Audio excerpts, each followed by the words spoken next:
C'est un mythe qui fascinait les marins et qui aujourd'hui fait rêver les petites filles. La sirène, femme poisson d'une grâce inégalée. Figurez-vous qu'il existe en France une école pour devenir sirène. C'est une championne de natation synchronisée qui en a eu l'idée et elle séduit beaucoup de jeunes vacancières à Marseille. Lilia Blaise et Christian Barthès sont allés revoir la petite sirène.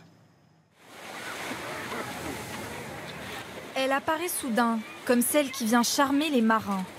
Mais la sirène de Marseille a un autre don, parler aux enfants. Une vraie sirène ? Oui, c'est une vraie sirène. Au royaume de Triton ou dans la piscine, Julia Sardella ne quitte pas sa seconde peau. Cette ancienne championne de natation synchronisée a transformé sa passion pour les sirènes en un sport de loisir qui s'apprend. Oui.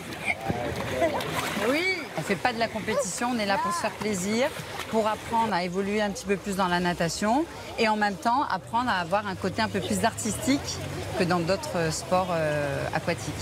La nage sirène, c'est la technique de l'ondulation. Là, on ne va pas utiliser les bras, ils vont être soit dans le prolongement du corps, soit au-dessus de la tête. Et faire la femme poisson demande beaucoup d'efforts. On plie les jambes et on la ramène, on appuie fort dessus. C'est lourd, mais au bout d'un moment, on s'y habitue.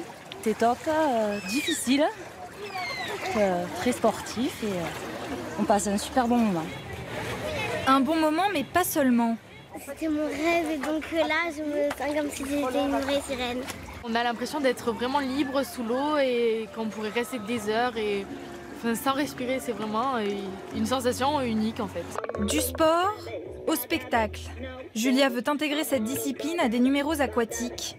L'artiste ne laisse rien au hasard, des palmes au costume fait sur mesure. Elles sont très jolies. Même pour les spectacles, on pourrait avoir une queue de sirène qui soit un peu plus naturelle. Ceux ou celles qui veulent aller un petit peu plus loin dans la performance, nous on les forme pour qu'après on puisse les intégrer dans nos spectacles. On a vraiment deux activités, mais qui sont au final complémentaires. En attendant la gloire, notre Ondine peut regagner les flots et nager jusqu'à Paris, où elle projette d'ouvrir une autre école.